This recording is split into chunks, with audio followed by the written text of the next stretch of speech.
আসসালামু আলাইকুম, আমি ডাক্তার ইফরিতারা ফাল্গুন। আমি প্রেসিডেন্ট ব্যাচের একজন শিক্ষার্থী।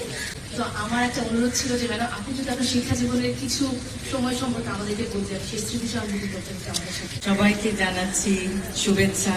এই ঢাকা মেডিকেল কলেজ স্মৃতি বিজড়িত এই প্রাঙ্গণে এসে অনেক কথাই মনে পড়ছে। সময়ের অভাবে হয়তো সব বলা হবে না, কিন্তু অনেক ধন্যবাদ।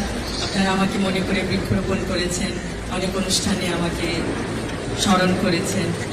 সবার জন্য রইল অনেক শুভেচ্ছা আর ভালোবাসা, শুভকামনা। আসসালামু আলাইকুম ম্যাম, আমি আফসারা তাসনিম হুমায়রা, K79 ব্যাচ। আমি রাহি স্টুডেন্ট, ফাইনাল ইয়ার।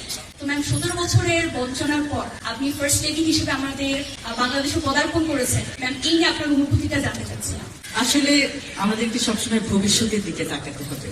ভবিষ্যৎ আরো উজ্জ্বল হবে এবং আপনাদের মানবিকতা যেন একটি উজ্জ্বল দৃষ্টান্ত হিসাবে সারা বিশ্বের বুকে থাকে। অনেক ধন্যবাদ।